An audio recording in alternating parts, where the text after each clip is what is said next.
How'd you like to listen to .NET Rocks with no ads? Easy. Become a patron. For just $5 a month, you get access to a private RSS feed where all the shows have no ads. $20 a month will get you that and a special .NET Rocks patron mug. Sign up now at patreon.netrocks.com. Hey, Carl and Richard here with your 2024 NDC schedule. We'll be at as many NDC conferences as possible this year, and you should consider attending no matter what. The Copenhagen Developers Festival happens August 26th through the 30th. Tickets at cphdevfest.com. NDC Porto is happening October 14th through the 18th. The early bird discount ends June 14th. Tickets at ndcporto.com. And we'll see you there, we hope.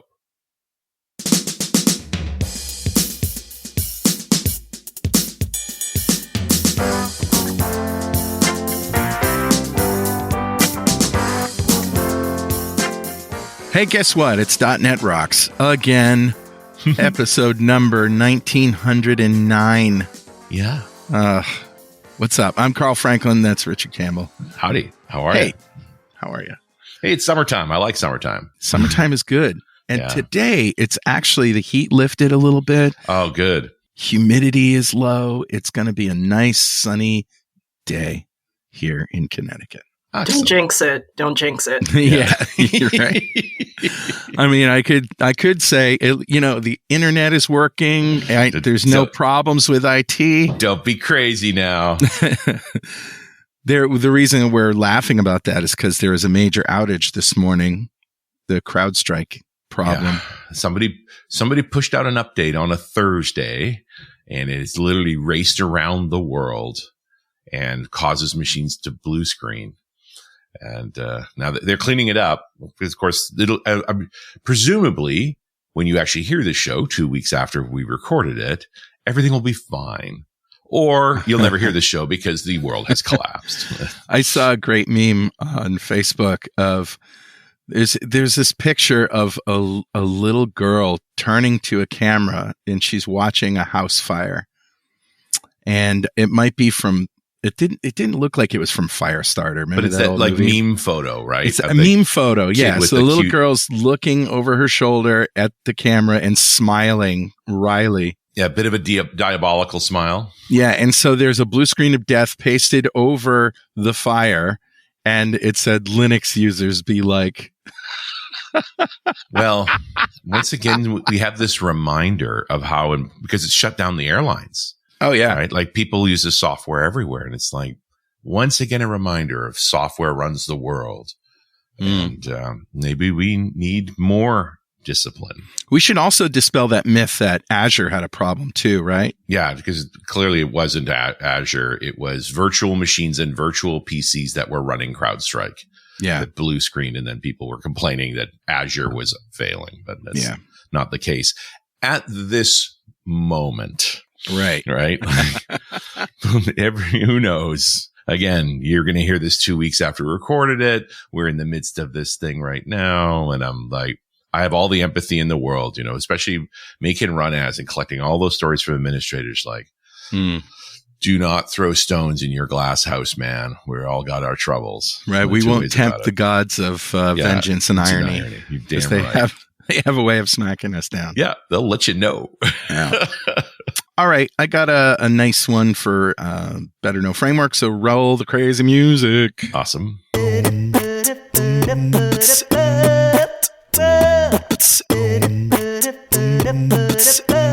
right, man, what do you got? Somebody actually emailed me, or maybe it was a tweet, I can't remember, but they said, hey, can you publish the words to the Better Know Framework theme? Really? Dude, there are no words. Someone's trying to set up karaoke or something. Yeah. I don't know. Maybe it was that, but they literally are do. That's it. That's the whole thing. Do I really need? Okay, maybe they were just funny. joking, but so what I have to talk about today is something near and dear to my heart. It's the Blazor puzzle. Oh yeah. And I know, blazorpuzzle.com. I know I've talked about it before. Sure. But I wanted to just remind people about this. Jeff Fritz and I do this weekly. This is sort of an offshoot of Blazer Train.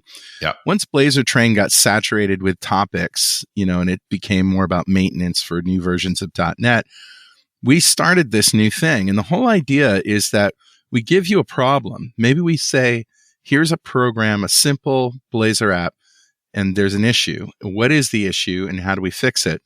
Or maybe we say, we want to add this feature. How do you do that? 9 times out of 10, it's a problem. And usually it comes from real world problems that Jeff and I have had when we're developing apps or, we see junior developers making because they make assumptions. So it's really much more than just fun and games, and it is fun. And they're small videos. They're 10 minutes. I just think it's a good idea, right? A little kata, coding exercise, make you think differently about the thing you do every day. But I actually I had an issue and I was like, how do you do that again? And I went back to the Blazor puzzle and, like episode in the first 10 or the first 20, I found the answer again. So it's not only good for, just fun, but if you have a problem with Blazor or something you don't understand, it's good to go look at blazorpuzzle.com and see if there's a solution, because every episode has a GitHub repo with a README that illustrates the problem. And then there's a solution folder that has the code that actually works, plus the README updated to include the solution. So great idea, man. Stuff. I love it. BlazorPuzzle.com. That's what I got. Who's talking to us today, Richard? Talking about cloud, I grabbed a comment off of show 1897, which is the one we did with VP Scott Hunter. Maybe you heard of him. Yeah. My friend and regular keynoter for Dev Intersection, coming up in September. Buy your tickets now. And this comment was actually from Serge from Omega, who said, it's not the first time I've heard Carl saying how much he hates the YAML format, but not as much as the XML format. Richard and Scott seem to also share this sentiment, yet nobody appears to have any problem with XAML or even Blazor components that are based on the XML/HTML format. So I'm really curious, what is it specifically that makes you dislike XML per se? So which should I talk about first, YAML or XML? Well, you actually commented on the comment about, not really crazy about XAML either. Yeah. I don't know. Where do you want to start? YAML is just one of those. It sort of looks. I just don't understand why it has to be different from JSON. They were trying to get rid of the curly braces essentially. Yeah. But then now the structure comes in the form of indenting, which is a nightmare. I like to try and remember the indents. If it's working, I find YAML relatively readable. It's somewhat hard to figure out what it actually does. But when you need to debug, it's a bear. Yeah. And thank goodness for Visual Studio Code and color coding indents and things like that to just sort of give you some cues as to, what it's about. But look, YAML makes plumbing code. It's why I end up writing a lot of it, because I'm involved with a lot of infrastructure stuff. And so, you never are in love with it. You're not inventing new things with it. You're trying to automate stuff to make it repeatable. And so you got to pick it up and put it down. I'm very used to JSON, where I can go in, switch between code and JSON data, right? I can make a class. I can, express that as JSON. I can express a class from JSON. And I don't really have that with YAML. At least I haven't found a tool that does. I don't know that you would. I'd use JSON for that. Definitely different tools for different purposes. You're right. Yeah. XML, just wordy. Yeah. Angle brackets are annoying. Closing tags are, and then, there are times when the structure of XML takes up more space than the actual data that you're embedding in it. Right. And don't even get me started on schemas. Good Lord. But I mean, you grump about your tools at times, inevitably. And it worked. At the time, it was good and it worked. You get it done, but it's not, things evolve. It's not delightful. It's necessary stuff. It's stuff you have to do. We've all struggled through XML annoying us. Anyway, Serge, thank you so much for your comment. And a copy of Music Go By is going out to you. And if you'd like a copy of Music Go By, write a comment on the website at .netrocks.com or on the Facebooks. We publish every show there. And if you comment there and I read it in the show, we'll send you a copy of Music to Code By. Music to Code By, still very popular. Mm-hmm. A lot of people still using it. And if you don't know what it is, it's 25-minute instrumentals that are designed to help you focus, and that they do. Yeah. So, and if you use it regularly, it makes you focus even better because it literally triggers that in your mind. The only time I play that music is I need to write. Yeah. Right. And it just drops you into that state almost immediately, after all this time. Yeah. Okay. Well, you can follow us on the X Twitter if you like. We've been there for many years. But the cool kids are hanging out on Mastodon.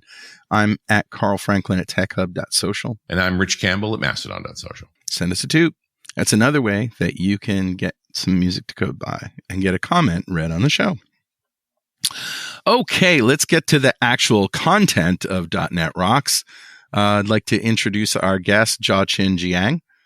Jiachen is a product manager on the Azure Container Apps team. Previously, they were PM on the .NET team and worked on products like NuGet, Entity Framework, and ASP.NET. Welcome, Jiachen. Good to be here. Thanks for having me. Thanks for being here. Wow, we have a lot to talk. First of all, before we get into your topic, is there anything that you want to comment on of what we said already? Nah, I'm just an observer for this part. Yeah. That's kind of your MO, isn't it? Like, I remember when we were talking before, we tried recording this episode before, and you said something like, I'm not the expert on these things. I've just used them, and I have some opinions and some experiences to share. Yeah, that's right. And to give a bit of context there, I know Hunter and Fowler and, all the big names have said plenty about .NET Aspire and, .NET 8 in general.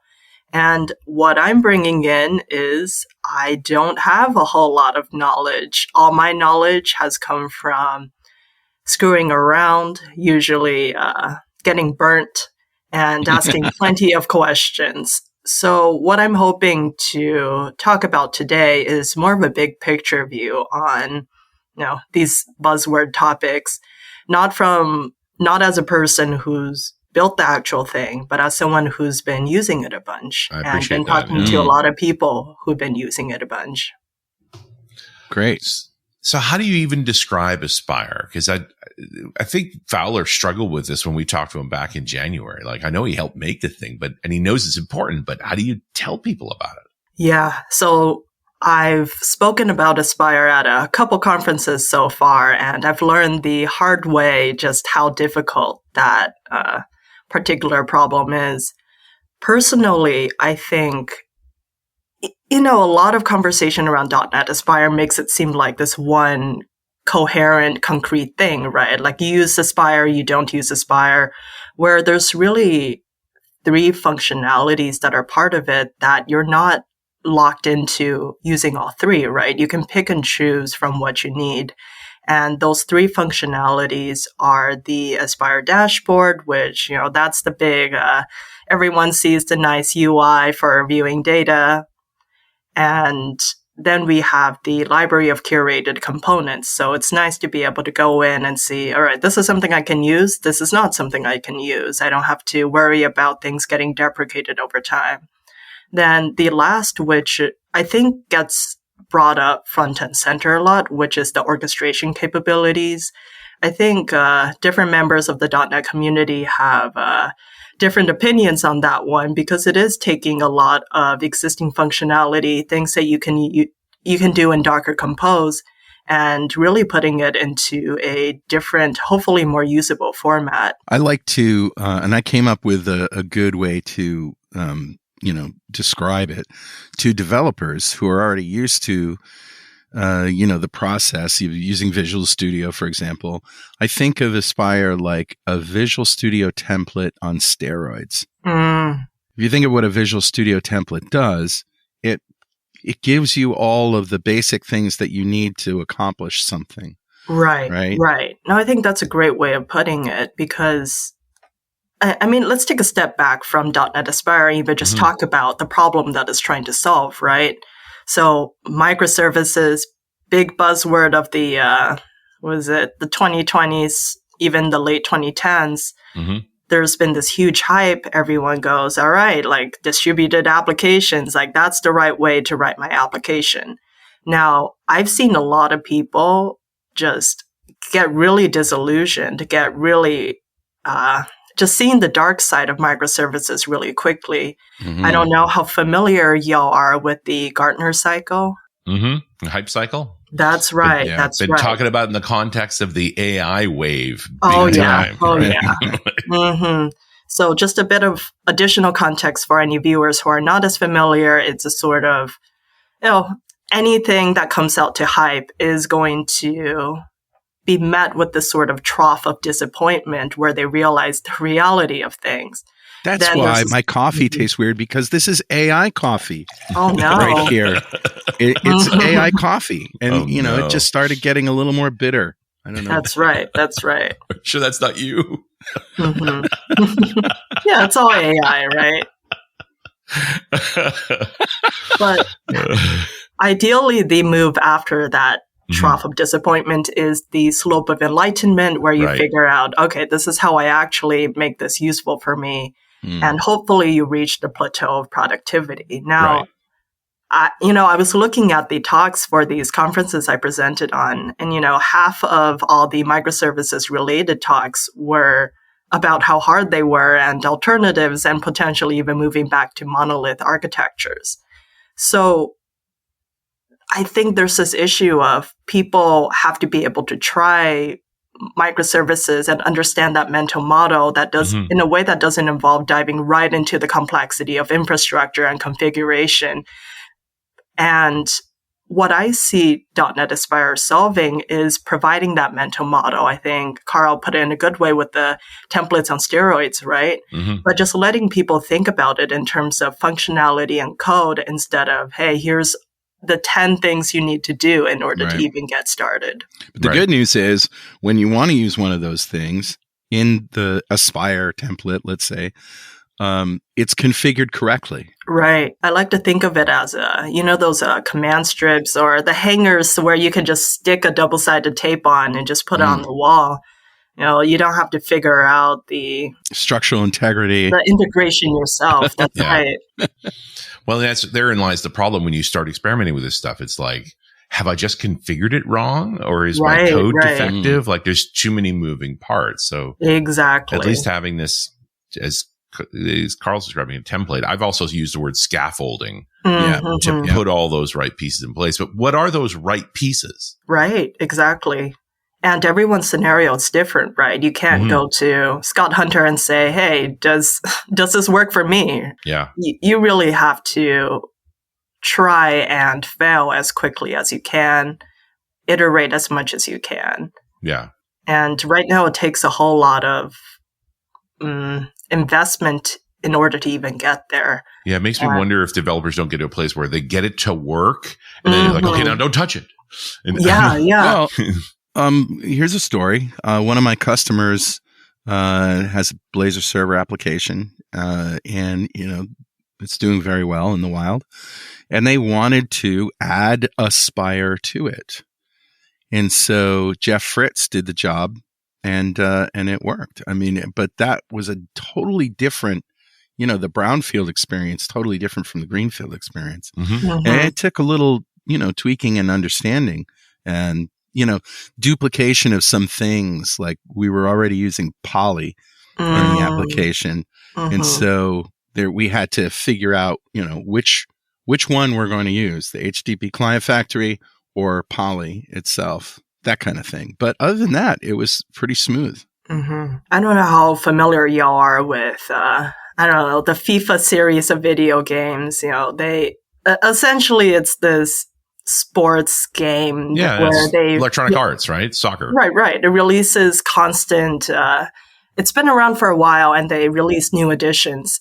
And what I've heard is in the recent editions, they've changed the gameplay so that it's easier to grasp for new users. But when you get into the game, you have a choice of, hey, I'm an existing user. I just want to use what I already know. Right. Mm. And then you can say, I'm a new user and I want to do this potentially easier, more intuitive method, but just something that would be a pain for older users to try to grasp. Right. And I think for Aspire, it's it's a similar situation, right? Where it's trying to give this newer experience that might be a bit different than what people are used to, while offering this opportunity for people with brownfield applications to integrate in a way that's more similar to what they're already using. Mm-hmm. So, Carl, I think you make a good point of, you can't just port everything in and say, all right, it works now. There are redundancies. There are like choices of where do I go? Yep. Like any kind of, thing that you're adding on. Exactly. Especially something like Aspire with many moving parts. You have to be careful not to step on yourself. Yeah. And I think, again, it comes back to is .NET Aspire one big thing? Is it a bunch of different functionalities in one umbrella of a term? I think sometimes people think they need everything, so they bring it all in and go, it's too much. It's too much. There's another fear also that by leaving things out, you will leave these dangling dependencies because things are dependent on each other. And so how do you separate those? It isn't as easy as a wizard that says, oh, I want to use these 4 features of Aspire, go. Or is it? Right, exactly. Yeah. I mean, what are the essential things you have to use? What is minimal Aspire? I see, again, I think that depends on who you are, right? Sure, if you're a new user, then, I mean, let me speak from my personal perspective as a new user. And just to give a bit of background there, I was on the .NET team for about 4 years. And before then, I hadn't heard of .NET at all. I was doing Java, I was doing C. And I think I mentioned it last time, but coming to .NET was the first time I was interacting with so many normal people who were developers, who were trying to solve, more focused on solving actual problems and getting to things working than necessarily how pretty everything is. Right. And for me, the important thing is to get to something that's working and to have a general mental model of why is it working? How do the pieces fit together? How do I start debugging things?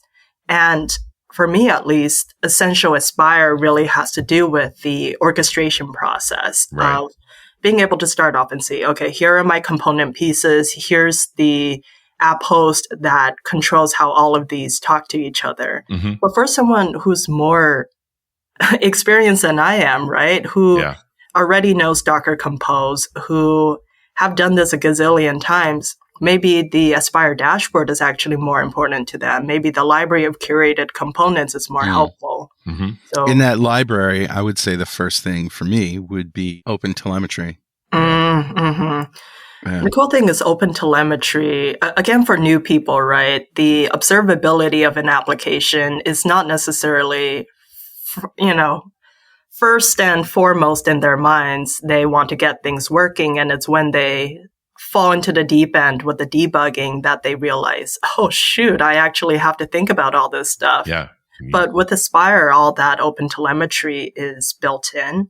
And I think, again, like the whole best practices thing, like what do you need to think about, even if you're not thinking about it now, because you don't know you have to think about it. Well, and I appreciate that it's telemetry is different from error logs, right? That you want to see how it's executing. Right. That you've got more instances piling up, maybe running out of resources, any number, that's sort of that landscape before the accident. Yeah, exactly. Right. And I think often, that fall into the deep end is because there's no insight into things before the explosion happens. Yeah, until the machine It's nice screens, as a new person to not have their first experience end in an explosion. Linux users be like, oh boy. you know. I don't know. That just tickled me. Yeah, it's very funny. But I got to think the dashboard is the candy part. Like that draws a lot of people in because they are all struggling with insight about what's happening with their software. So. Completely agree with that. And again, with microservices, so many moving parts, so many things that are sending information to each other, doubling back, and any bit of that integration breaks, the explosion happens, you have no idea where it came from. You're just staring at it like, what happened? Yeah, right. Just looking at the rubble and the... Yeah. Well, that's the sad part is that you go into the server closet and you look at the server and it still looks exactly the same. Mm-hmm. The fact that the site isn't running is separate. Yeah. Yeah. It's so hard to tell until you get into this instrumentation path. And then the usual thing I run into with folks who are trying to do telemetry for the first time is you collect everything and you're just buried in messages that are irrelevant. Right. You asked for it. Here it comes. And I want to bring up this, and I think Fowler and Damian Edwards had brought it up in the past around why Aspire was designed as it was, but this term of progressive disclosure of, in English, in human, like layperson terms, that's just, we're not going to throw all the information at you in the first second of entering this space, right? Sure, like needing to know all these things is important for building microservices with best practices, making something secure, making something observable. Right. But, we're still going to include that, but you get to learn about it when you actually want to. Right. Yeah. Yeah. No, and I appreciate that sort of, just looking at like the metric set, how they do tend to bubble up. So you're seeing it from a macro level and then you can drill down on the things you care about. Yeah. Yeah. And I don't know about you guys. I think whenever I learn something, I need a skeleton of information first. It's like going on a Wikipedia article. I don't want to be dumped right into that wall of text. I want to see the overview, right? Like, what am I going to be learning about? And then It'd be great if there was a podcast episode on this kind of thing that you could just listen to while you're driving or something. Yeah. It'd be nice, huh? Nobody does that. Who would do that? Yeah. And I appreciate, like, when we talk about minimal, I want that dashboard. I want that insight. So get the telemetry working first. I mean, it seems to me like that would give you the most benefit right away. But obviously, like, the orchestration part is important. Service discovery is one of those things that once you understand it, I think where has this been all my life? Right. But it's not obvious when you're just getting into the space how important discovery is. Oh, yeah. Like, it does seem like a later feature. Absolutely. At first it just seems like, I can deal with the local host. It'll be fine. Everything will be fine. Yeah. But then things scale and then... Yeah. And then you got to move it to another site. You're doing a rolling update or any of those sorts of things. And all those hardwired locations make you sad. Oh, yeah. Very sad. Miserable even. All right. Now I have 3 versions of the same microservice because I've got older software that's still dependent on V1. And we've got some clients still using V2. And we're now rolling out V3. Like, boy, if you don't have service discovery to handle that for you, you'll make yourself crazy. We're just going to leave it in there and put a comment that it's deprecated. Yeah, everything's going to be fine. It'll be fine. It's not going to be fine, let me tell you. Hey guys, let's pause for these very important messages and we'll be right back. I said we'd be back, and here we are. Nice. And we're back. It's .NET Rocks. I'm Carl Franklin. That's my friend Richard Campbell. Howdy. And we're here with Jiachen Jiang, product manager on the Azure Container Apps team, talking about Aspire, microservices, and all good things. So where were we? I want to jump in on the microservices thing because I feel like there's certain folk. Certainly, it's an ongoing conversation on .NET Rocks about the modular monolith mindset. It's just like, listen, I got a monolith. I don't know that I want to go to microservices, so maybe Aspire is not valuable for me at all. I mean, can I add Aspire to anything running in the cloud? Does it have to be a microservice? And how will I know when it's microservices? Like, what does that even mean? Yeah, no, that's a really good point, right? Because if you're thinking about it, like just having a back end and a front end, like, I have 2 services, right? Like, is this a microservice? Is it not?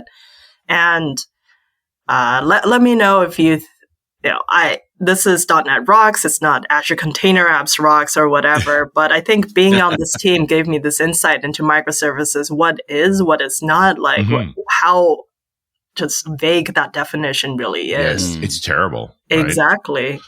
And just to give you some insight, just context for people around Azure Container Apps, it's built on Kubernetes. It abstracts away a lot of the how to get things working with each other and has a similar to Aspire model where you're thinking about the big picture and the functionality instead of the infrastructure and configuration right off the bat. Right. Mostly the majority of people on there are not working with microservices, so to speak, Right. or at least they have a monolith. Maybe they want to move towards microservices at some point, but they just don't find it necessary right now. Mm-hmm. And I think there's that big if of, you have a monolith, how do I make it better in a way that is efficient and low risk, right? Like, how do I try this thing out without diving directly into the deep end of distributed architecture and all that? And personally, I think Aspire is a way to experiment with that. Like, if someone is at that cusp of, I have a modular monolith, like, I don't, like, does it need to be in microservices? Is it fine as is? Mm-hmm. You know, I think you can still bring, again, like, Aspire is all just code, right? It's not like you put it in and now everything's different. Right.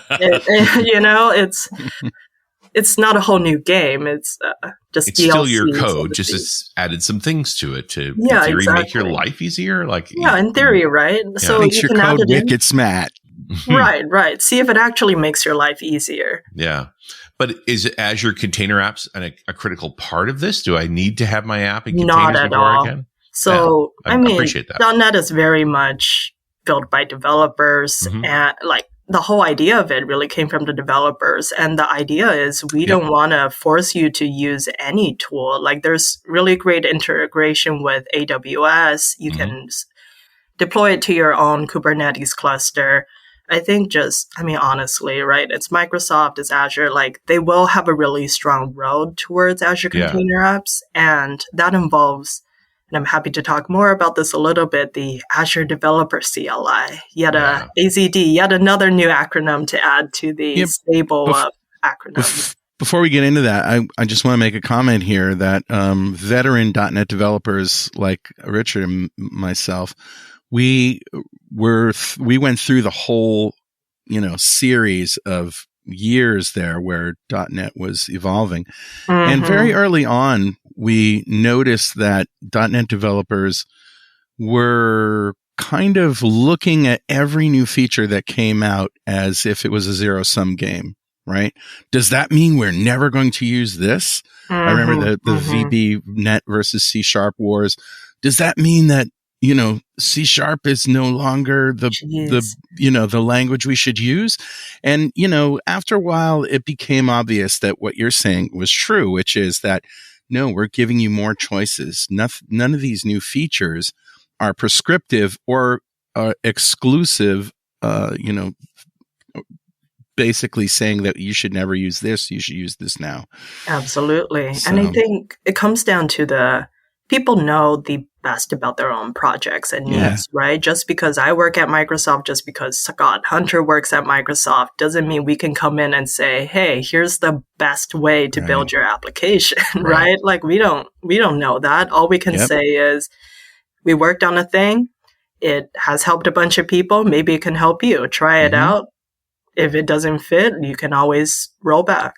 Yeah, and the more you know about these things, the better informed you are to make decisions architecturally on the beginning of the project and going through a project. Like, if you try it and it doesn't fit, at least now you know, right? As opposed to, there's so many different options. Seems like a lot of investment either way. Now I got a question. Right. It doesn't work. You're good.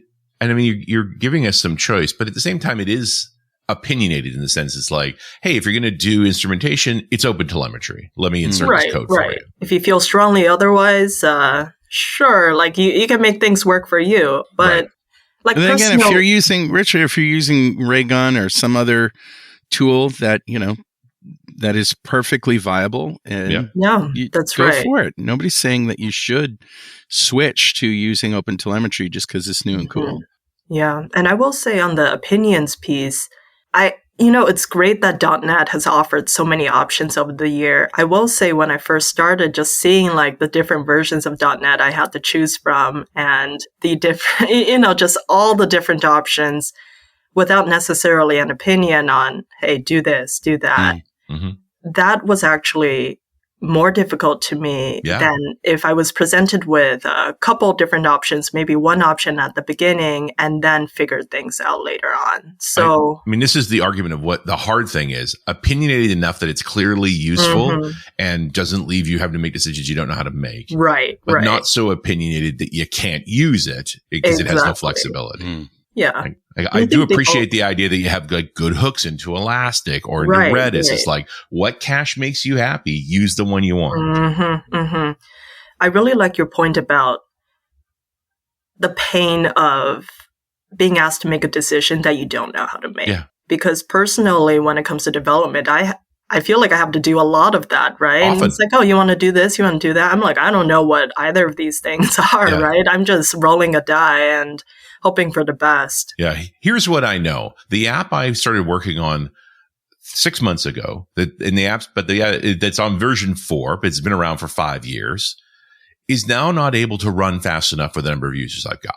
You know, we're now complaining about performance and they're saying, hey, it's in the cloud, make it scale. And I don't know how to do that. There's no make it scale button. So I'm going down this path. Right. And so now I fire up this Aspire thinking, okay, well, if we put more cloud architecture into it, it'll scale. And you're trying things, right? I mean, it is just an experiment. And I think to bring up that library of curated components piece, I know a lot of people who've been using all these things in the past before it had a Aspire dot, before the name are saying, hey, it's just the exact same thing. But personally, as someone new, I don't know all my different options within the .NET ecosystem. And if I want to find them in the traditional ways, I just get overloaded. I'm like, okay, here's 7 different databases that I can choose from. And just help me. Oh no, like Postgres, like SQLite, oh no. Yeah. But having a list of just saying, look, this is what is supported and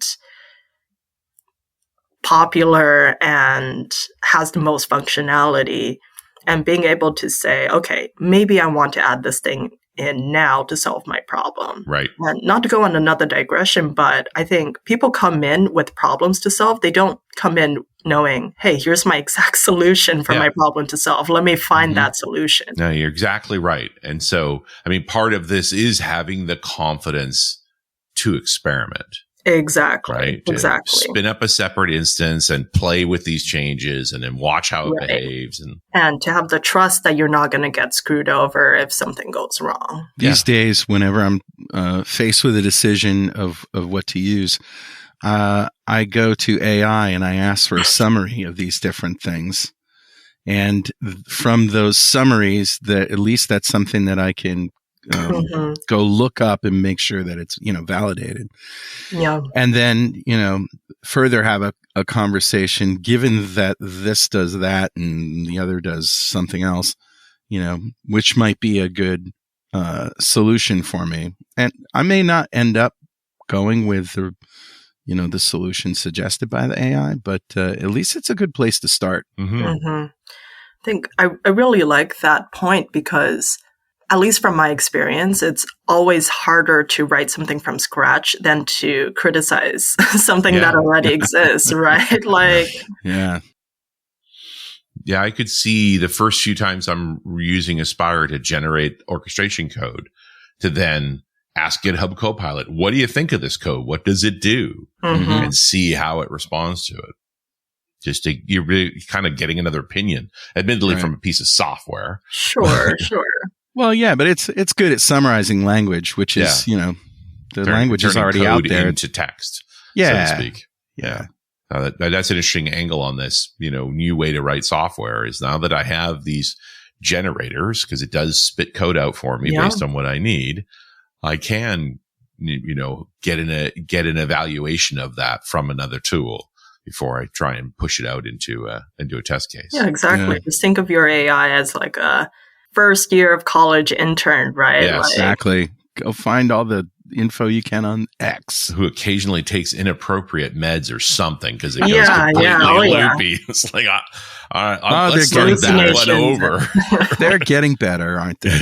Yeah. But have I ever looked at its response and said, "Are you taking mushrooms? Like, what is that?" Kids these days. Honestly. AI models these days. This software's out of control. Back in my day, Yeah. we didn't have no AI. No. We had natural stupidity. That's all we had. Artificial intelligence. What parts of Aspire we not talked about? I mean, we said discovery is important, but how do you explain why discovery is important? I think, honestly, we talked about it a little bit before around, personally, I think it's about lessening the barrier when it comes to scaling up. Because, right, you can start off with your randomly generated localhost ports. You can figure out how to discover services, when you only have a couple. Yeah. But as people scale up, usually they realize, oh, this is like exponentially more difficult. Yeah. And having this mental model service discovery upfront, and, you don't have to like figure out exactly how it works and know it backwards and forwards, but you can see it working. Yeah. And over time, it really smooths the way. Especially when you get into multiple versions of services. That's the kind of stuff where I wrote my own discovery code back in the day because we had exactly that problem, right? We had a big service bus app running with multiple apps and different languages plugging into it, all trying to pass messages to each other. And we had multiple versions of everything. And you wanted failover. You wanted to be able to, if it's not running here, you can get it from there, like that kind of option. And you don't want to hard code all that stuff. That's right. You just ask you ask the discovery service for a service, and it says, "Here you go." And that's all you know. You don't know where it came from. It's fine. You're good. Right. But it does feel like that's sort of that mature piece of, okay, so you're living in services land and you want to be taller. You want all those additional capability to scale and fault tolerant and so forth. And discovery's your friend. Let's start integrating it now. Yeah. I'm getting flashbacks, man. Right. The old way. The montage begins.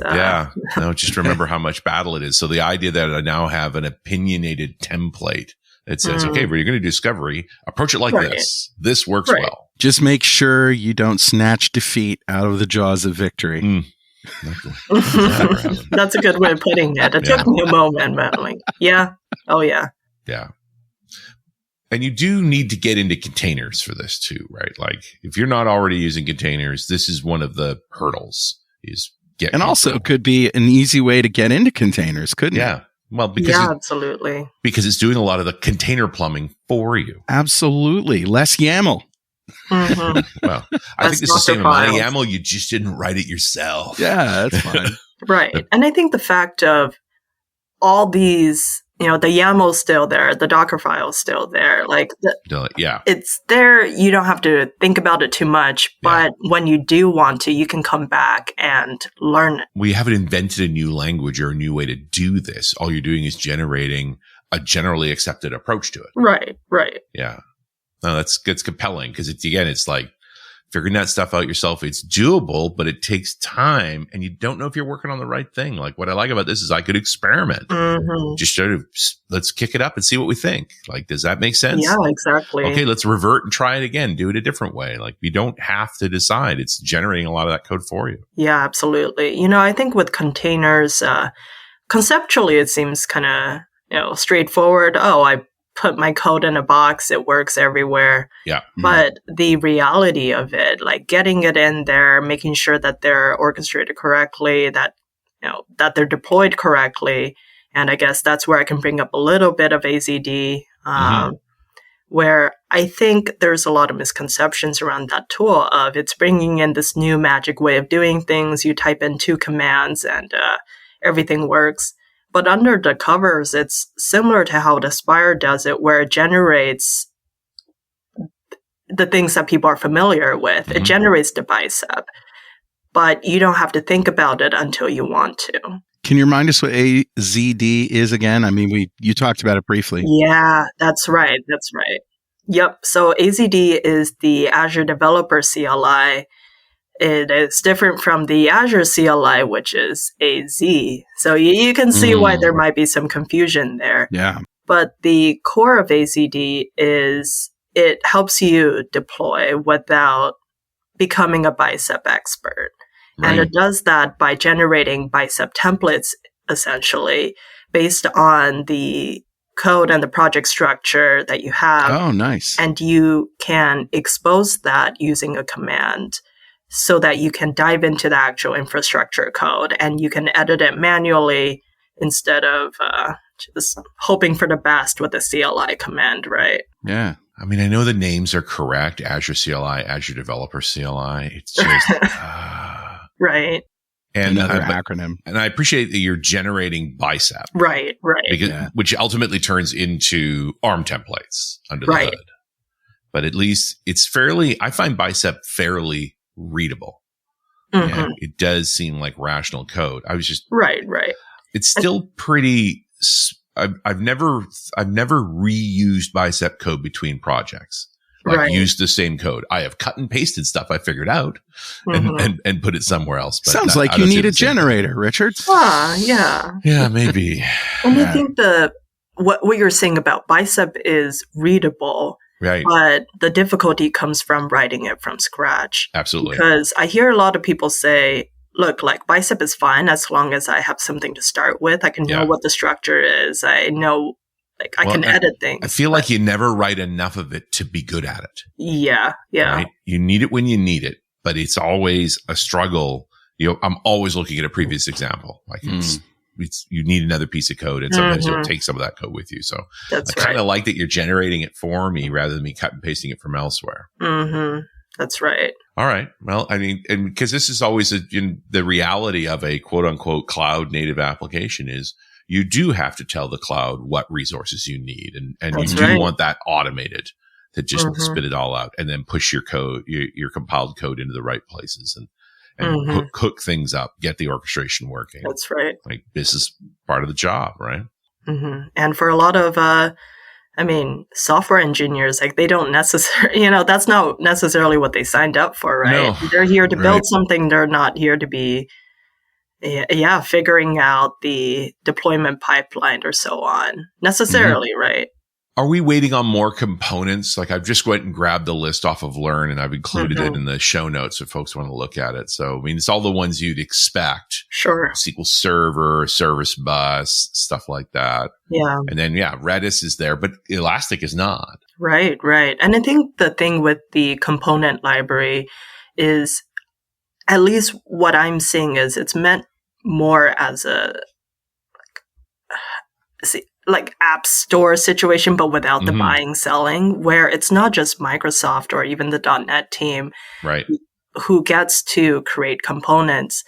The idea is anyone can say, I would love for this to be a component at Aspire. I'm going to write it up. I'm going to push it in. Right. And if you go into the add Aspire package, you'll notice that it's just a filter that looks for the Aspire keyword. It's not like, hey, here's your special NuGet package manager with only special Aspire packages.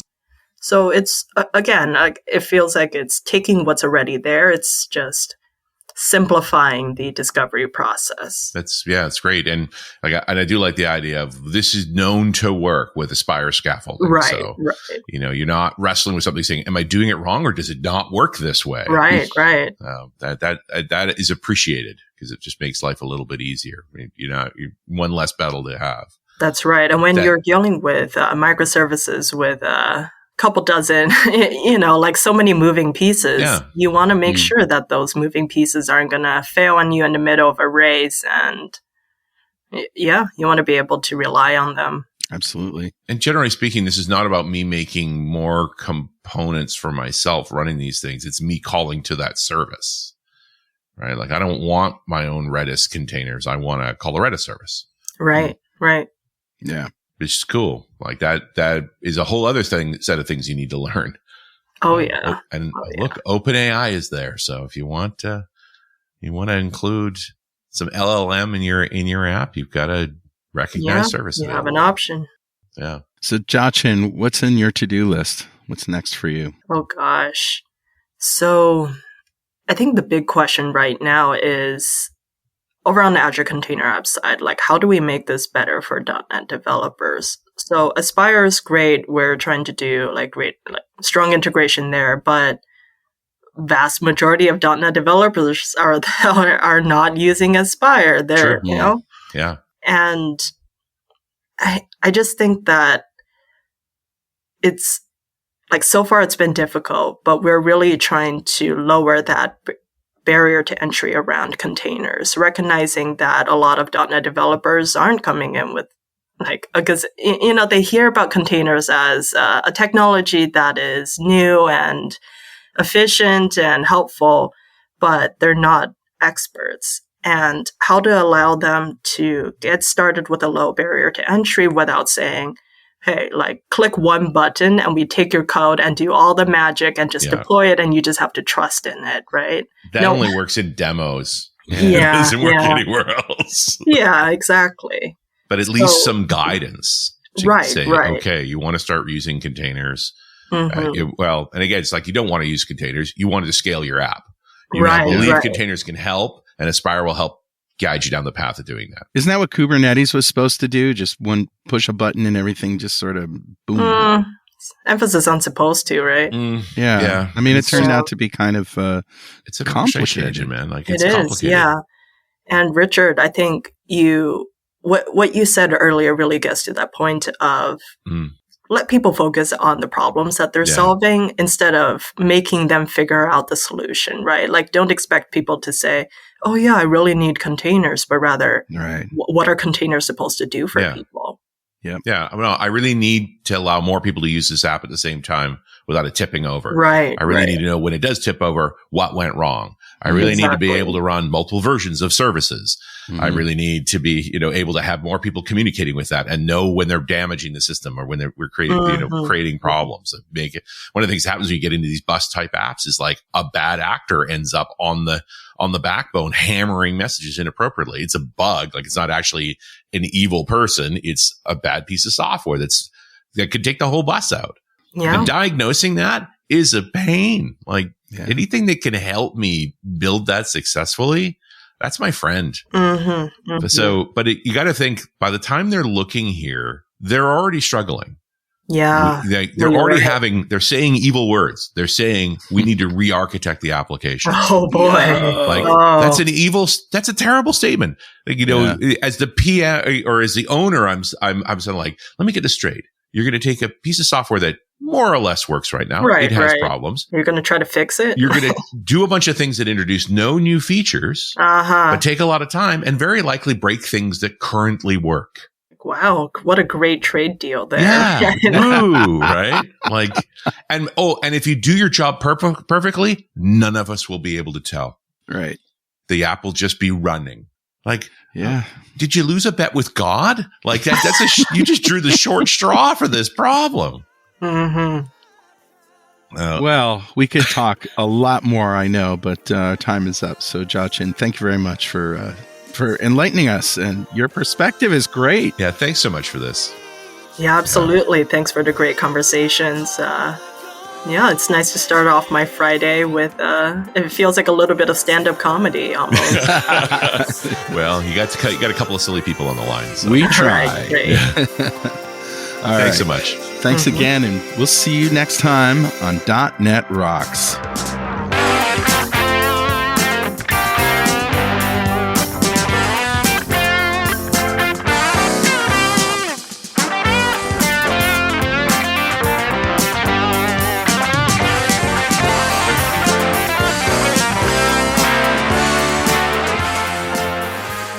.NET Rocks is brought to you by Franklin's Net and produced by Pwop Studios, a full-service audio, video, and post-production facility located physically in New London, Connecticut, and of course in the cloud. Online at pwop.com. Visit our website at dotnetrocks.com for RSS feeds, downloads, mobile apps, comments, and access to the full archives going back to show number 1, recorded in September 2002. And make sure you check out our sponsors. They keep us in business. Now go write some code. See you next time.